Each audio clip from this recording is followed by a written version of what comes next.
एक दिन एक छोटा लड़का जिसका नाम अली था, एक हरियाली से भरी हुई वादी में खेल रहा था।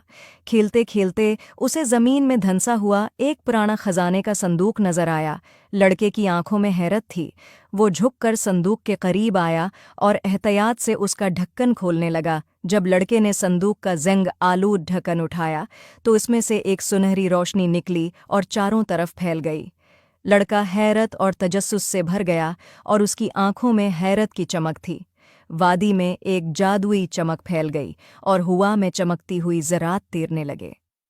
खजाने के संदूक की रोशनी में डूबते ही लड़का एक खूबसूरत जादुई गांव में पहुंच गया।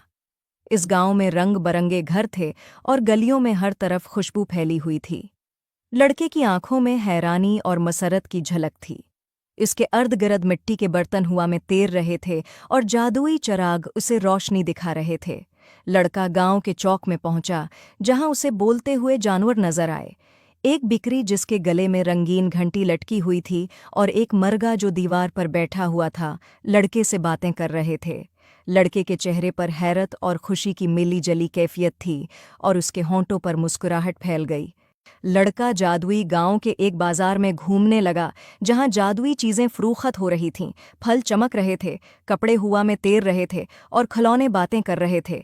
लड़के ने एक जादुई फल उठाया और मुस्कुराते हुए उसे देखा।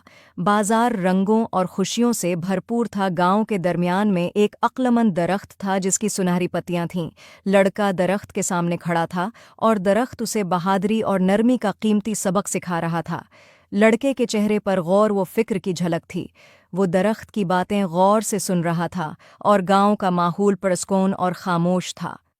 आखिरकार लड़का वापस इसी वादी में पहुंच गया जहां वो खेल रहा था। खजाने का संदूक अभी भी चमक रहा था। लड़के के चेहरे पर इत्मीनान और सुकून था, क्योंकि उसने जो सबक सीखा था वो इसकी जिंदगी का हिस्सा बन चुका था। वो आहिस्ता से संदूक बंद करता है और उफ़क़ की तरफ देखकर मुस्कुराता है। अब वो नए अज़्म के साथ अपनी ज़िंदगी का सफ़र आगे बढ़ाने को तैयार है।